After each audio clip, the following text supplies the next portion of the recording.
Okay, JV, we are up and welcome to Blab and welcome to the new timelines. Couple seconds silence. Welcome to the new timelines, episode 119. Today we have JV Crum III. JV Crum III became a self-made entrepreneur millionaire in his 20s. He's a best-selling author, keynote speaker, certified business coach, licensed attorney, serial entrepreneur, and that goes on and on and on. JV, I know you're coming today from Denver, Colorado. Is that right? That's correct. And you're on Blab. Congratulations. You are on Blab. This is only the second podcast I've actually done purely on Blab. Wow. Thank you. So I guess I'm the new adventure for the new podcast, right? You'll be amazed at the quality of sound that we're going to get on this show. Blab is a fast moving technology. I think just when you're done with the show, because I sort of, JV just signed up his account. This is brand new. I just emailed him last night. I was going to do this first on Skype and then just a couple minutes afterward, but we're going right on the Blab. This is going to change podcasting. As you know, the new timelines, basically I break it up into different categories. You're going to come underneath both being a podcaster, which you have an amazing show and have done 200 and shooting on towards 300 shows. Yeah, we have two shows. In fact, September 16th is our 1 year anniversary, and we'll have 1.9 million downloads. And then we're in our 8th week of the second show, which is Conscious Millionaire Health Reality Podcast. So we're just ending our second month of that one. I love it. I mean, I've listened to one of your shows, and I yesterday, by the way, I listened to 6 or 7 of your shows from Conscious Millionaire, and I took the day off. I batched, like you say, I took the day off and batched the day off working around my house. We live in Reno, Nevada, and I just worked around my house with listen to podcasts all day till I was down to about 3%, and had a blast, just not doing any work except, working outside, having a good time, enjoying the beautiful weather here in Reno, Nevada. So, JV, the first thing I'm going to ask you, this is a little different. We sort of free flow this show, but I've got to ask you, how did you become a millionaire in your 20s? That's a hard thing to do unless you won the lottery, because that's just a tough thing to do.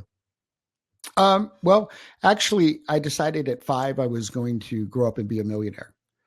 So I think that really made a big difference. I grew up out in the country. There were about 200 or 300 people in the little town we lived in, and everybody was financially challenged, let's say, And by 5, I had just gotten tired of going to the grocery store and knowing there was a grocery list and I couldn't ask for a candy bar. So one day I'm standing outside, actually by the kumquat tree, and I said to myself, what's the solution to this? And I had a vision, actually. I looked out into the future and I said, what is it I want out of my life? And it isn't this. And I went, oh, I know, I'll become a millionaire. Now, lots of little kids say things like that. But for me, it was a transformational moment because at that moment in time, I believed it so strongly that what was interesting is that very quickly, within a few years, I kept wondering why we weren't wealthy because I was supposed to be living in a millionaire's family. But I ran in, I told my mom and dad, like I had discovered water, right? And I said, when I grow up, I'm going to be a millionaire. Now, I'm sure lots of parents have had this experience with their kids. And so they just go, isn't that cute, right? My mom actually shook her fingers at me and said, don't tell anybody, which I had to figure out when I wrote my book, Conscious Millionaire. And I realized it's because we lived across the church. And in their mind, anybody who had that much money must have done something wrong because good people were basically kind of poor and middle class. And I mentioned that because you're listening to this and that kind of belief system may be running around in your mind and it may be holding you back from achieving what you could be achieving. So at any rate, I was determined I was going to become a millionaire. And as life unfolds, there's always these synchronous moments. Now, I was finishing up a master's in clinical and testing psych, and I came home and I was working on my thesis. So I was in California, came back to Florida. And my dad was really a good entrepreneur in the sense that he could figure out where the money was. But he was a really horrible business guy and that he didn't really run a business very well. And he was frequently lost money. And so he was basically on the verge of bankruptcy and had these trucking lines that were just bleeding money. And he goes, will you come back and go into business and work with me? And I said, well, this has absolutely nothing. At that point, I'd gotten accepted into a PhD program in psychology and had decided, since I did some research, that was definitely not the route to become a millionaire. And I had gone to college to be a doctor, but I decided I didn't want to be a doctor. I decided the conclusion was to go be a lawyer.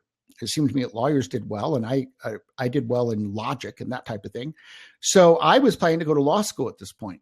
So being involved with the trucking line had nothing to do with my path, but it was really one of those family things where I loved my dad, and I could see that he was depressed. And I said, well, I'll come back and I'll work with you for 6 months. Now, here's the interesting thing. Because I grew up in a family that really had a lot of financial challenges, and my dad was a business guy, I had it encoded, and I'm mentioning this because if you're listening, you might have encoded something like this along the way, that the way you go broke and don't have any money is to own a business. So the last thing you want to do is own a business.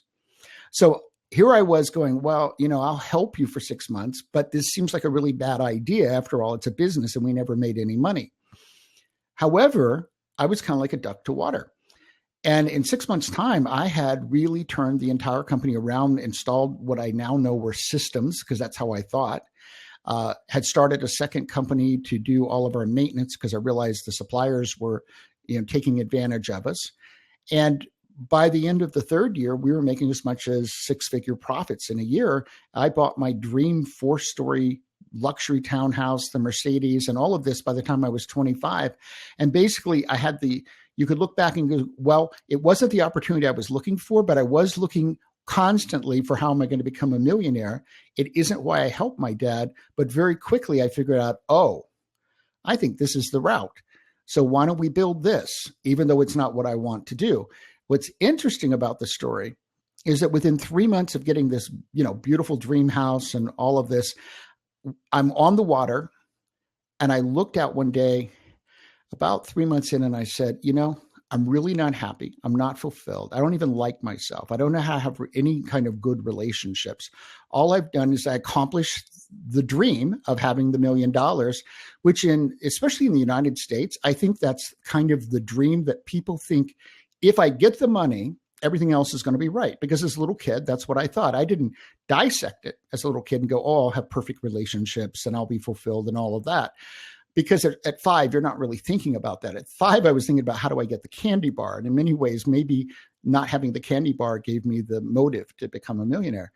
But once I got there, I realized that something was missing. And I spent the next 15 years going to sweat lodges and spiritual retreats and Tony Robbins and reading every personal growth book that I could find, listening to all the audio programs to find out what is missing, that I could have the money and the Mercedes and all this. And you would think that that was going to make me happy, but I really wasn't very happy. And what I realized was that I was missing doing anything that was meaningful or had purpose, that I wasn't helping people in a way that I wanted to be helping them, which, if you go back to psychology, was all about personal development, helping people transform, helping people get ahead, which in many ways is what I do at Conscious Millionaire. I help entrepreneurs double, triple their businesses, grow from 6 to 7 figures, double a 7-figure. I can do, work with any of those kind of clients, but the transformation they get as human beings is really the magic. Okay. And so that always kind of stayed in there. So I sold the companies and went off to find out what was I supposed to be doing with my life. So when you went to work for your dad, I think one thing that you had going for you is, even though you said that, your dad was struggling with a business, you grew up in an entrepreneurial household. Your dad was self-employed, had his own business, but it was tough though, right? Yeah, but it was tough because I actually didn't hang out with him for the business part because I just always saw that it was a failure. But what was interesting is that I was always doing little businesses. At 4, I got a pup tent for my birthday, and we had a tangerine tree. So that was really technically my first little business. And instead of the lemonade stand, I set up the pup tent where the high school students got off the bus because I figured they had some money. And I actually sold them, and we didn't have any containers. So my grandmother lived with us, and we saved egg cartons. So I would take and squeeze, as you imagine, into 12 little compartments, tangerine juice. That's what I'd spend my day doing. And then when the kids got off the bus, I'd sell it to them for a dime, which I'm quite certain they threw it away. But, that was my first encounter. And then Dad farmed. And when I was 7, we had peanuts. He farmed peanuts. Now, this is the South. I was going to say, what part of the country are you in? It's got to be the South somewhere. Well, so you're in Florida. And so this may not be something that's characteristic of all of the country, but in the South, boiled peanuts is a really big deal. We're in the South.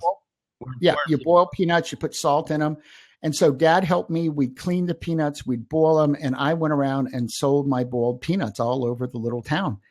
And in fact, I learned how to double my business in the scene. My dad knew where the money was. He goes, well, son, you ought to go in the morning and then go back in the afternoon and sell the same people some more boiled peanuts. And that's what I did. Good business. So, yeah, people bought at 10 o'clock in the morning and they bought about 3 or 4 in the afternoon, and they had boiled peanuts all day long. So it must have been a little town somewhere in the northern Florida, I'm guessing. No, actually, it's in the central part of Florida. Central. Where in the central? Well, do you know where Ocala is? Oh, yeah, absolutely. I was a pilot out of Fort Rucker, so I know every nav aid in the South. Okay. Well, it was a little town called Ocklawaha, and it was about 18 miles outside of Ocala. Yep. Had my first boiled peanuts at Fort Rucker, Alabama. Jimmy Carter's home's not far away. Well, then they probably were done right, I guess. Yeah, I got used to them. It's an acquired taste. He didn't talk much about it as president, but I suppose he knew how to boil some peanuts. Yep. I mean, it's acquired taste, and it's definitely all over the South. Enterprise, Ozark. Yeah, neat stuff. So Florida to Denver, interesting transition. I know you did a lot of work down Denver. I think what you have is you have that entrepreneur spirit and background that your family brought you up. Farmers are all entrepreneurs for the most part, unless, they're industrial farmers working for somebody. But, right. Yeah. Well, no, my dad was very entrepreneurial. Uh-huh. That's what I said. And he knew where the money was, but he didn't organize. What was missing was that he didn't organize in systems. I was going to say, your last shows, every time you have a show, you talk about systems. Right. And that's why I focus on steps and sequences and systems. And that's what I help people with, because when an entrepreneur all of a sudden starts looking at their business from that perspective, that's when you can double and triple it in a very short period of time, because you're getting the company running correctly and it's focused. You know where you're headed. Yep, that's right. Systems, processes. And you got to, part of your system is watching your money and your cash flow. Well, it is. And the other big piece is having a big vision that really I look at it as it pulls you forward. So the big why, what I call your true north, it's that difference that you want to make that you're passionate about. And for me, it's like, I want to wake people up to who they really are and what their real potential is and what's possible for us as human beings, not just individually, but as a society. And how does our business contribute to other people and make a better world for all of us? I call it the triple win. How do you, others, and society all win together? And that comes by the kind of products and services you provide. And those come out of your heart when they're the best. And then they go out in the marketplace and find out who really wants that. And then you hone it down the way they want it. Okay, very good. Well, since you're on the new timeline, we're going to change the format just a little bit, and we're going to go into your success and life principles. You have 8 of them. You've written a book. Right. It's in the book. What's the name of the book again? It's Success. It's Conscious Millionaire, Grow Your Business by Making a Difference. Right. Conscious Millionaire, Grow Your Business by Making a Difference. They're going to open up the very end of this podcast to a couple questions on Blab, and we'll let a couple people come in and ask you some questions. Again, this is all new. I'm having a blast on Blab, hooking it in with podcasting. I think it's a new area and it's a powerful area. So without further ado, JV, tell us your 8 success principles. Just list them off and we'll go over and talk about Sure. Absolutely. Well, the first one is that you've got to make conscious decisions. So those are decisions where you're making them from awareness and you've considered the different possibilities. So you're making decisions consciously as opposed to reactively. Then next, you've got to develop laser focus. And that laser focus, I really like people to focus on no more than 3 things at any time, 3 priorities, 3 goals, but that there's one that's number 1 for you. And that no matter what happens, you're absolutely certain at the end of the week, you're going to have accomplished this one. And now, once you've made your conscious decisions and you're laser focused, you need to take fast action because the universe rewards speed. Who gets there first really does matter. And finishing on Thursday, what could have been done in Friday, leaves you another day to work on something else. Now, here's really a key one. And it's quintessential Conscious Millionaire, and that is do what's right. When you approach your business and you approach your life, not just from a rule-based, these are our policies. Look, if you have a policy of a 30-day money-back guarantee, but it's 60 days, it's 90 days, and you really have somebody who's using the product, they don't like it, they're not happy, they don't want it, give them the money back. if you just approach your business and your life always asking, well, what's the right thing to do here? And then listening and kind of balancing the options. I think there's a very important principle to live by. Now, next, you have to leverage yourself daily. You can leverage yourself through technology. You can leverage yourself through the people that you know. Doing this podcast is a leverage, because there are going to be thousands upon thousands upon thousands of people exposed to this specific podcast episode. That's a leverage for me. It's a leverage for Bill. And then if you put it out on your social media, you're actually leveraging content as well. And you're getting the notoriety of saying, oh, I had these experts and I'm going to leverage this as a connection. All right. 6, seek opportunities. Every day, open your mind, your awareness, your consciousness to what is it that you want, and then constantly seek opportunities and become aware of the opportunities around you. 7th, learn and grow. You must devote a certain percentage of the money that you have coming in to go back out to educate yourself. Books, audio programs, training. This is the only way to get ahead, is that you are living every day as a learning, growing human being. So learning is that you're bringing new information in, but you're also noticing what works and doesn't work that you did. So you're looking at the feedback you get, and every day you wake up to grow as a person. And then 8th, this is actually my personal motto: trust perfect timing. And by that, I mean something very specific. When you're present, when you're open, when you're authentic, you will go through a vortex in which you get into a flow of life. And what you notice is that there's already perfect timing around you, and yet you're also participating in the creation of that perfect timing. What I've noticed is that perfect timing occurs when you're open, when you're present, and when you're being real and authentic with yourself. So I live by that every day. And when things don't go the way that I had expected, I step back, I take a breath, and I go, okay, maybe this isn't the right moment for this. Maybe this is going to occur later at a bigger way or a different way, or something else is going to come into this time space that's actually going to be better for me, for my business, for the people that I'm serving. So I take that as a way to live my entire life, to trust the perfect timing that's occurring around me, because everything's connected in a complete mosaic of life. Well, that's a heck of an 8, and that's all out of your book too. That's what a great way to develop a book off of 8 principles of that nature. And it's taken you a lifetime, I take it, to come up with these concepts and ideas. Well, it's really from how everything that's in my book is really comes out of my life experiences and what I've noticed works. So, number 1, make conscious decisions. Make conscious decisions. Go a little more detail on that. First of all, what the word conscious, what does that mean to you? You ask everyone else that.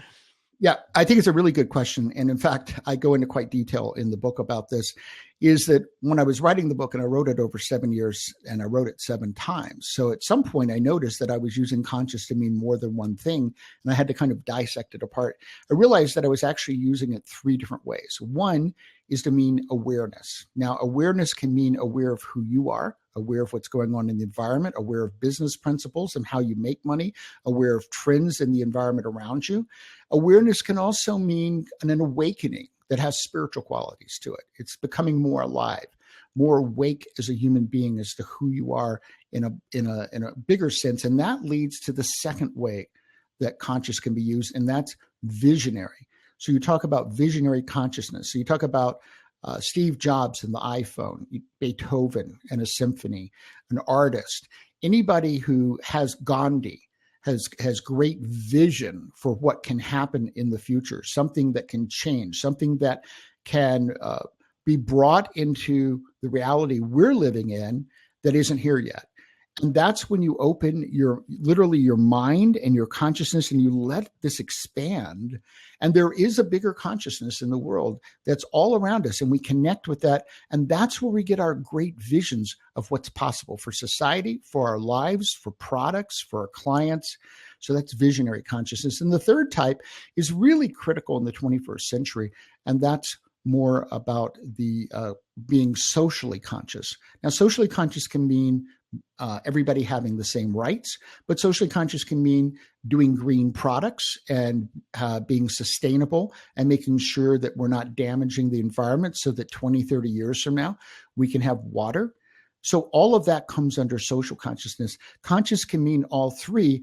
And what's really interesting to me is that different people are attracted to Conscious Millionaire, sometimes by primarily one of those. And then they might learn about, oh, there's other ways that I can be conscious as well. So everybody comes in the door that's right for them. There's some people building conscious businesses that are all green. There are people who are building conscious businesses that aren't green at all, but it's really about their calling and what they're here to do and the difference they can make and how they can help uplift and transform other people. Those are the core characteristics of what's going on in a Conscious Millionaire business. That's good. I'm really happy you answered that question, because you always ask the people you interview, what does conscious mean to you, or what? I think that's one of your questions. How it's said. I call it my rabbit hole question.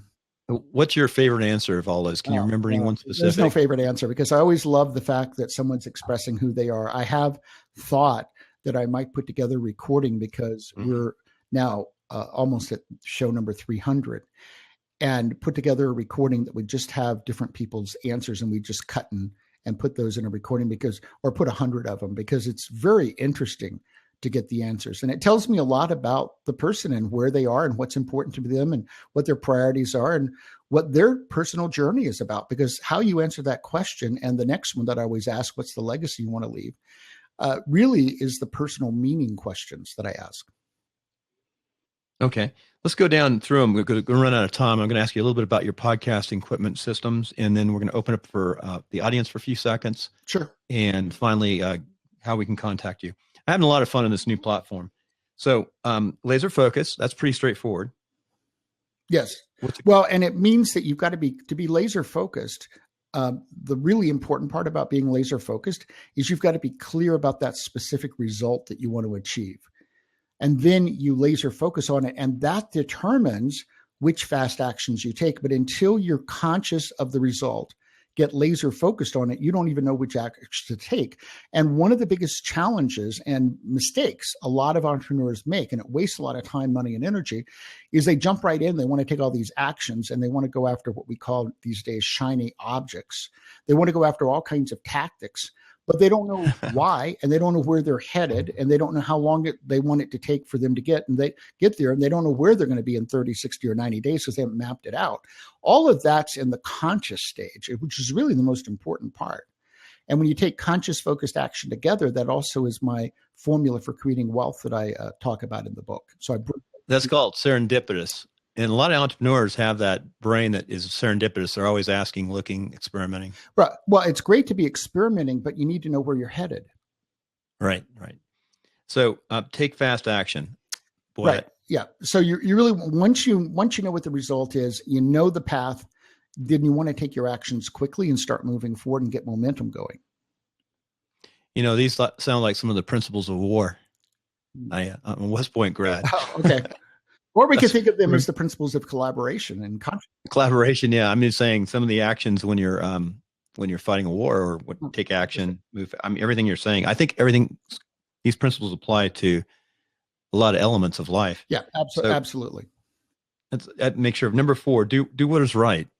Yeah, I think this is the one that really taps into the deeper levels of consciousness. That why are we here on earth? I think we're here on earth to be of service to one another, to live our lives at our fullest, to live our lives full of joy and happiness. And I think all that comes and build great families and relationships. It all comes at the core from doing what's right. Yeah, right. And leveraging yourself. Number 6, 5. Well, you've constantly got to be leveraging yourself. I mean, one of my specific outcomes that I want, one of the measuring points for my life, is that I want to positively impact 1 billion people. And the only way that can occur, and it can occur, I mean, I encourage you today to create what I would call a lofty goal for yourself, one that really excites you, because then I created that goal and I started going, yes, absolutely. And how is it going to happen? Through leverage, 100%. There's one of me, there's 1 billion people I want to impact. How do I get through them? Through leverage. I'm going to sidetrack a little bit. On your list here, I didn't see anything about goals, but there's a fundamental element of goals and plannings and systems. That's all part of being conscious, because when you're conscious, you choose your result. That's what you laser focus on, and then you take the actions to get there. What do you think of SMART goals? They're just thought. Yeah, I mean, it's basic NLP. I've got 9 years of NLP training. So SMART goals, you want them measurable, you want them specific, you want them time sensitive. That's how I create, all the goals that I work with. They have to be that way. And the first goal you need to know is where's it you want to be at the end of this week, so that every day you can focus your priorities on getting there. Quick question. You said NLV. Explain that to the listener. NLP, Neuro-Linguistic Programming. NLP. Okay. Yep. Got it. I misunderstood. That's okay. Everyone's heard. Yeah, I think most people have heard of NLP. Bandler and Grinder, created it. I studied with most in the 80s and 90s. I studied with most of the people who were the first generation. Tad James, Wyatt Woodsmall, the Reeses, Connie Ray Andreas. All of these people created the core pieces of NLP. Very good. I listen to a lot of podcasts, and since I'm interviewing people, I try to always listen to their podcasts before I go ahead and interview them. But some I'll listen to more than others. Your interviews have been packed with information, and I understand now from interviewing you why there's so much good information. I think before you actually take someone's advice, you have to find out about that person. Yeah, absolutely. Make sure it's good advice. We're talking about goals just before we slip real fast. Just SMART goals are specific, measurable, attainable, relevant, time-bound, and they're specific, I think. Did I say that? Right. Specific. But sometimes I think of those as more like an operations order taskers, as opposed to a goal being lofty. And you mentioned that earlier, have a lofty. Well, I think that's really where vision comes in. And at the core of Conscious Millionaire business is that true north. It's the difference that you want to make, that you're passionate about, and that you also have strengths so that you can accomplish it. And that needs to be a big vision. And when it's a big, compelling, emotionally charged vision of some major difference you want to make out there in the world, you're also going to attract people to work with you, and you're going to attract clients in a community of people who are really empowered by even hearing about that vision. When I think of entrepreneurs having those visions, I think also politicians and some of our better leaders had those visions, whether it's going to the moon in 10 years. Right. Well, Same absolutely. Principles apply. I mean, we go back, and that was John F. Kennedy. I think that we had, that in the past, particularly, we've had people who had great visions. At different times in history of the United States. Right. I mean, you go back to Gandhi. I mean, look at his vision. It was a huge vision. But it was the vision that compelled him. It was the vision that brought everybody together. Believing in this vision was what made it work. Yeah. Martin Luther King is with a dream. I have a dream. Right. And that was a big vision. So seek opportunity. 6. Yeah. Opportunities are really all around you. The difference between you seeing them and not seeing them is having your mind focused on them. And that goes back to laser focus. If you know the result you want, let me give you an example. I go to conferences, I go to networking events, and I've noticed there's a huge difference between my outcomes and a lot of other people. And in fact, I've trained people on this. I typically go with 1, 2, or 3, because I work in groups of 3, priorities. And then I have measurable outcomes that I want by the time I'm through with that conference. And then I do a follow-up within 24 hours of everybody I've met, and send them an email so that they've heard from me. So I leave the day after a conference open so I can do all my follow-up, because people are going to forget you. You had a 3 or 4 minute conversation and it was great, but they aren't going to remember who you are if you don't follow up with them. But because I get there with a specific outcome, I very quickly can know if somebody I'm talking to is somebody that I need to continue a conversation with, or I need to politely say, hey, I hope you have a really great conference, which I do. And then I go on to the next person because I'm looking for specific outcomes. And that's how I go to the conference. That's how you have to go through your day, that you're really clear about what it is you want to accomplish with your business a year from now, 90 days from now, 60, 30, you know what the top priorities are. You know what your business is about, and you know who you're looking for clients, for strategic partners, for the kinds of opportunities that are going to fit, because you're going to get all kinds of opportunities, but you got to discard a majority of them because they don't really fit for your plan. They're actually going to take you off track. But if you're constantly focused on this, then when you are in line to get coffee and you hear something, you go, that's maybe something I should investigate. Or you turn to the person who said it and you start a conversation with them. but you do it and it's very strategic. This is really going through life from a very strategic, focused, specific way that you are looking for the outcomes that you want. You know the vision, you know the difference you want to make, and you're looking for what might help me get there.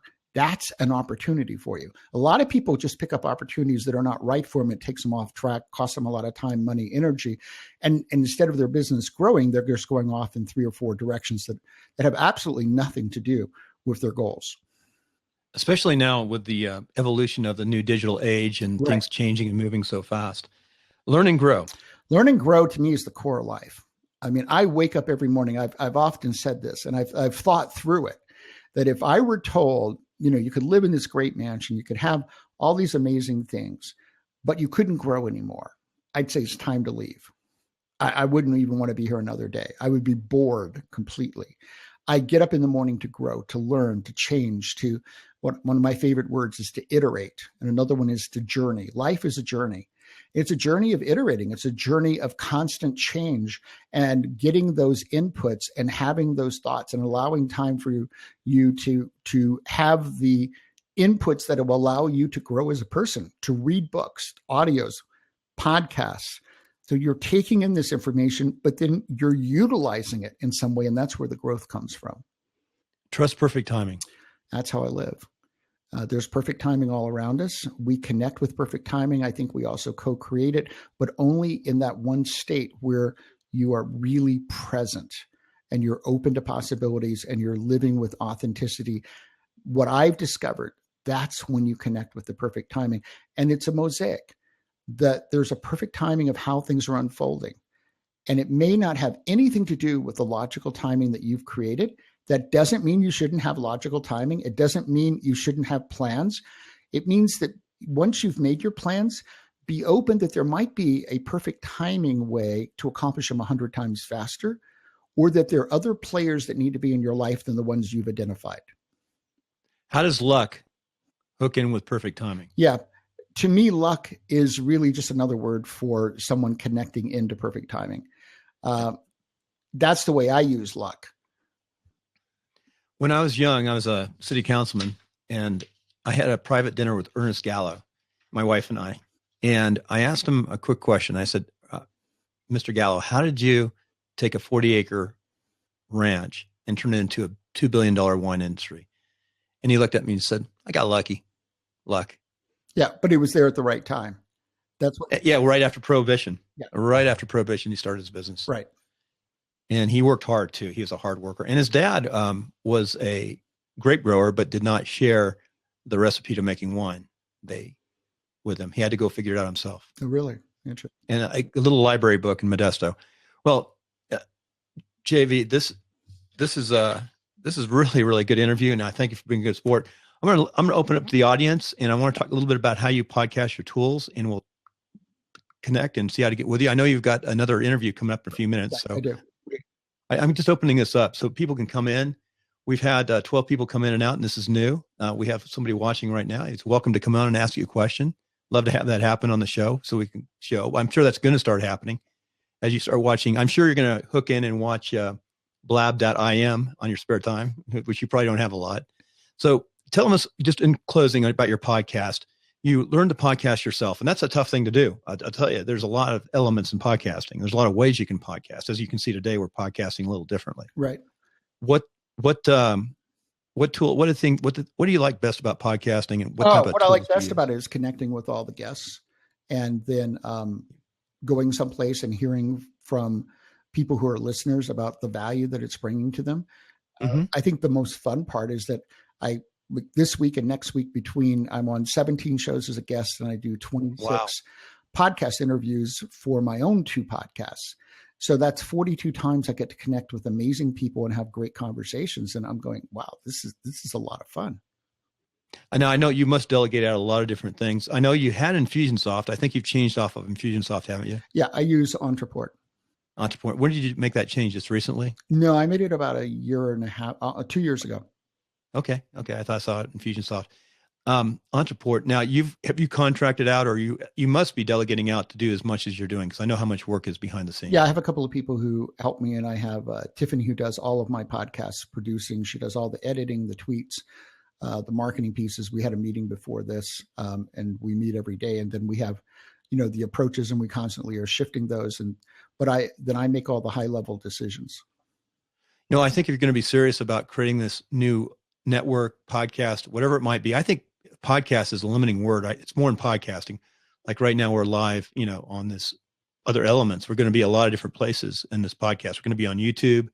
We're going to be on Blab. We're going to be, in different areas that the RSS feed goes up.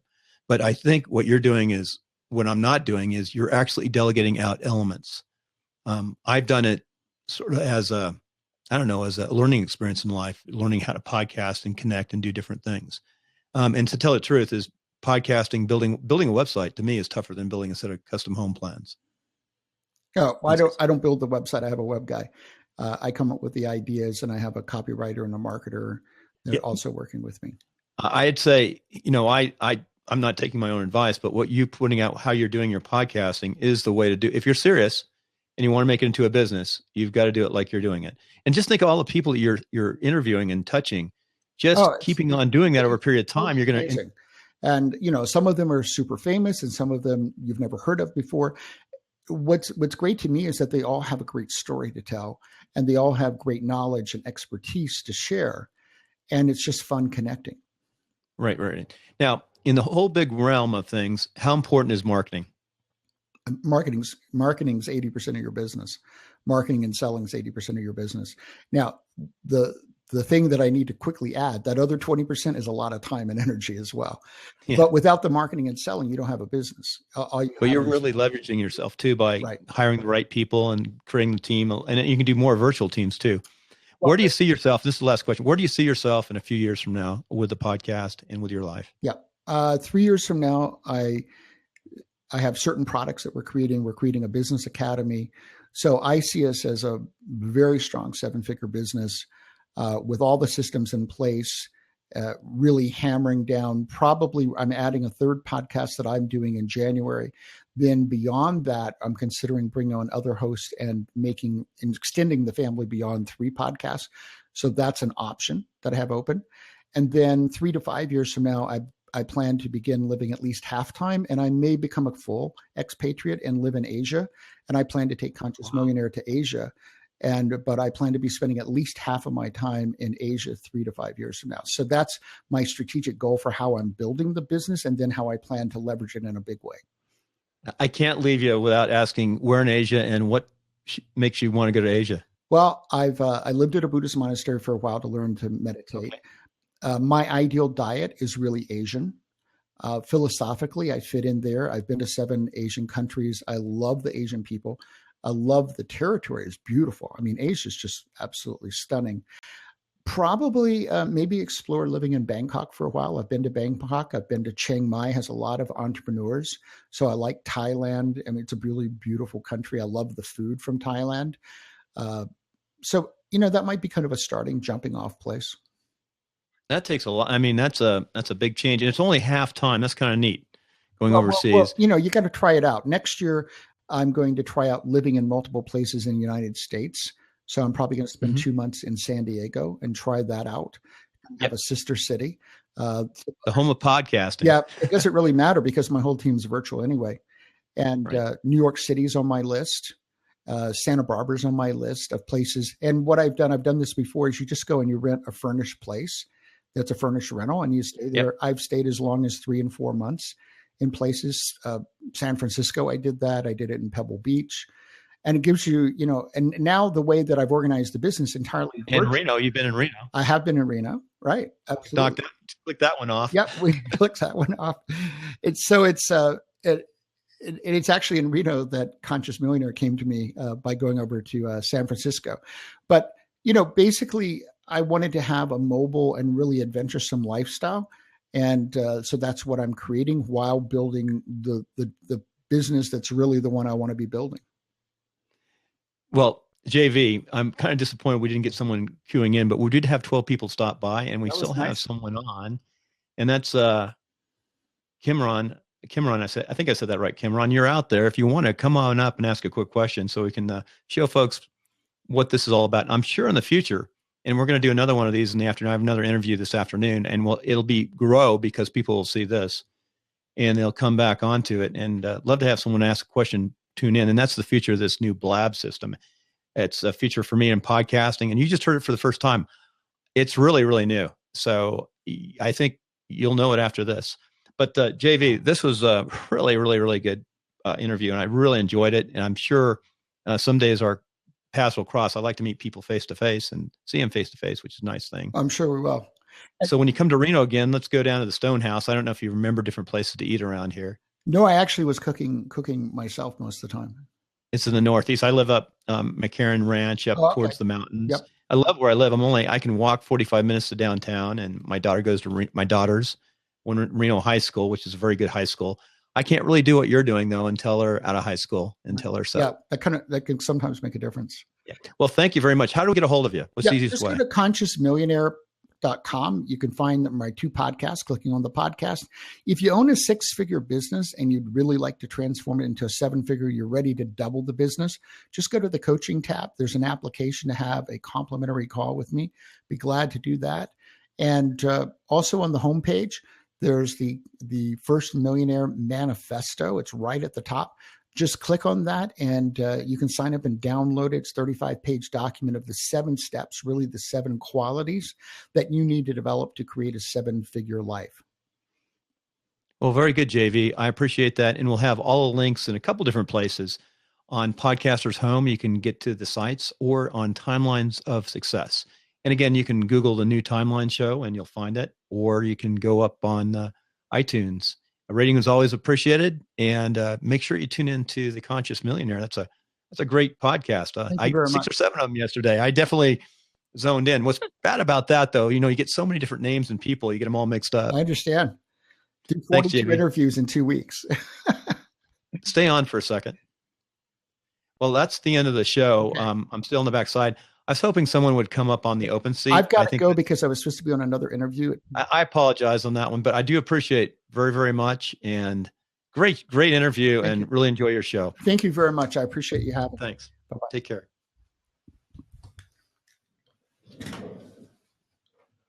I forgot to tweet out. If you hit that little tweet button.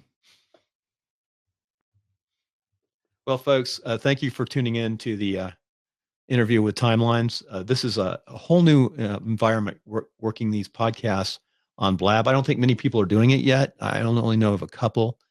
So we'll have to see how it goes. I'm going to cut this, of course, edit it. Blab will get an MP3. Anybody out there want to come back on and say hi? We had 12 viewers, which is really interesting. This is a really good podcast. It's going to be downloaded, hundreds of times. I wish it was thousands, but hundreds of times it'll be downloaded. Be listened to on MP3s, on smartphones, different places. That it'll also be up on Blab. It'll be up on YouTube today as a preview. And I'm doing another one tonight for those out there who happen to listen to this at 6 p.m. And today is September 8th, 2015. Without further ado, I'm going to